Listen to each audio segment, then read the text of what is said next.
Now the first step is to become thoughtlessly aware, where you cross your mind. You go above your mind. Mind cannot affect you. This is the first stage, as we call it, thoughtless awareness.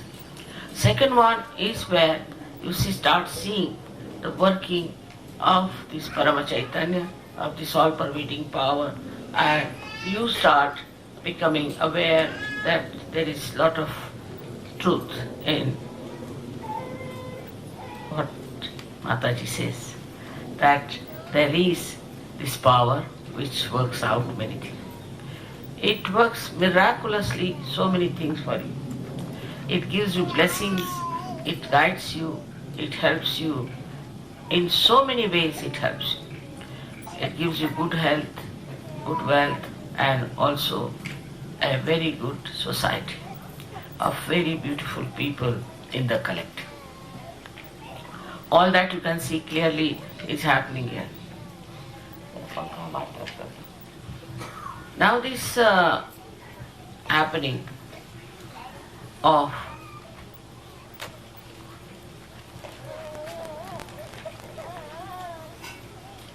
achieving thoughtless awareness is very simple and easy. But to maintain at that point is difficult. We still react and we think. Anything you see, you react.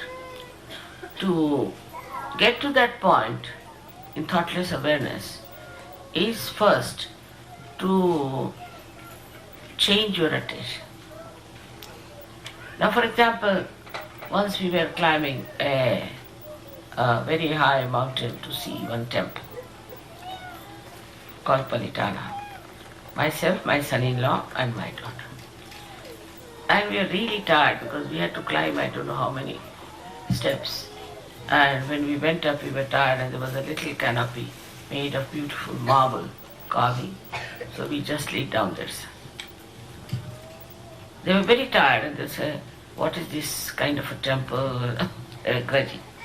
While I looked up and I saw lots of beautiful elephants were carved. So I told my son-in-law, "Look at these elephants. They all have tails of different types." He said, "Mummy, we are all dying. How can you see the tails of elephants?" But if just to divert their attention from that tiredness, I told them that why not see these tails of the elephant, which is very different.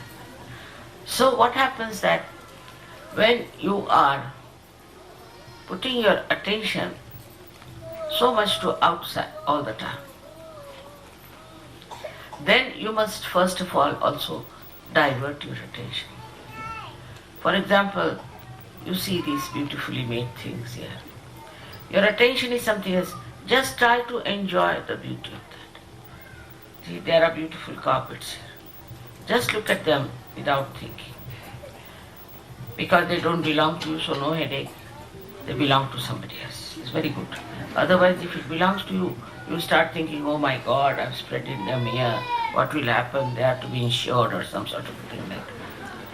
That's common human reaction. But if it doesn't belong to you, you can watch it nicely. Now you watch it and don't think. You'll be amazed when you see the beauty that is put inside this. You'll see the artist who has put his joy, his exuberance into it. And you'll be amazed after realization that this exuberance will fill into you and a cool kind of a relaxation will come into you.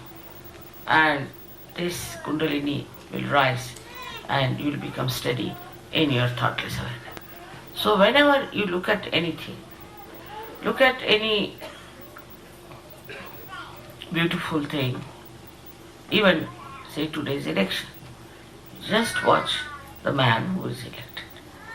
Watching him itself gives him blessings, gives him better ideas. You get also ideas which are coming from reality, which are there.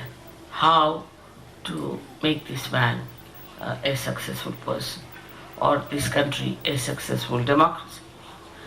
All these things happen when your attention is diverted from criticizing, from reacting. Just you watch, become the witness, try to witness everything. It's not so very yet practiced. So far I've seen that whenever even we get achieve our realization, we don't realize that we have to witness everything. When you start witnessing through your spirit, then you don't see the bad points of another, but you see the good points.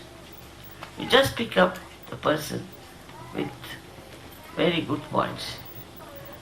See, so once you see that, the witness state enlarges and you start enjoying another person. You start enjoying everything that is there. Even a small blade of grass you can enjoy if you have that capacity. In Japan, Zen system started on these lines. And he made, Viditama was the person who started it. He made a garden out of moss, different moss in very small. That there were little flowers also. And hardly about 5 feet of the garden, which looks like a shape of a question mark, you can say. You have to go on a lift and you reach that platform on top of a hill or a mountain where you see this. All little mosses are there and you see differently arranged a beautiful garden. When you start seeing it, your thought stops. Because such a marvelous thing, when you put attention to it, to its creation, your thoughts stop. So you must practice as to find out what stops your thoughts, what makes you the witness. Once you develop this habit, you will station yourself nicely in the thoughtless awareness. Then you start watching how Sahaja Yoga has helped, how it has been useful, what you have achieved through Sahaja Yoga. You will be amazed if you just start watching it everywhere. You'll be amazed how this Paramchaitanya acts. Nowadays this Paramchaitanya has become active because of Kruta Yuga. You can see from the way it is playing around with vibrations around me. You've seen so many photographs of mine where these vibrations are there.